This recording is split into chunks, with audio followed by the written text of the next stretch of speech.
Olunaku lw'enkya eggwanga lwe ligenda okwegatta ku nsi yonna okujjukira olunaku lw'ekirwadde kya fistula ng'emikolo gigenda kubeera mu disitulikiti y'e Hoima. Okunoonyereza okukoleddwa minisitule y'ebyobulamu kulaga nti ekirwadde kino kisinze kwegiriisiza mu bitundu by'e Bunyoro mu disitulikiti omuli ey'Ekiryandongo, Buliisa, Hoima ne Masindi.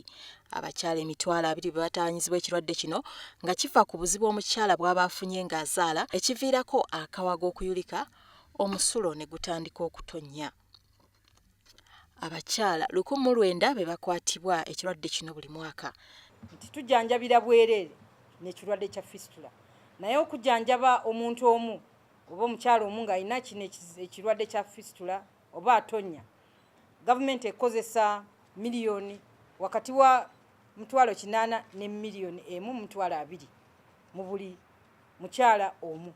So tulina okulaba nti tukendeza kwabo bakyala abalina ekizibu kino kubanga ssente zeetaagisa okubakolako nnyingi nnyo. Gavumenti yateekawo enkola ey'okulongoosa abakyala batawaanyizibwa fistula mu malwaliro gaayo ku bwereere, wabula omuziziko ogukyali ogw'amaanyi kwe kuba nti abasawo abaakuguka mu kulongoosa ekirwadde kino batono ddala nga bali 25 bokka mu ggwanga lyonna.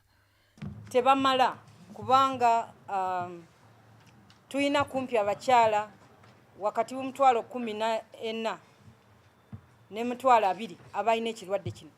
Ate buli mwaka tulaba nti abakyala beeyongera kumpi 19,000.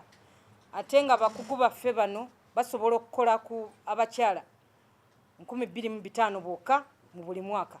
So abasawo bano bakugu tebamala, naye nga gavumenti tujja kufubanya okulaba nti twongera okutraininga abasawo abalala basobole okuba nti bakolera ne mu malwaliro amalala agatali Regional Referral Hospitals zokka. Bano balongoosa abakyala 2,500 bokka buli mwaka, ekiviiriddeko omuwendo gw'abalwadde okwetuuma n'abamu ebyokufuna obujjanjabi okubivaako.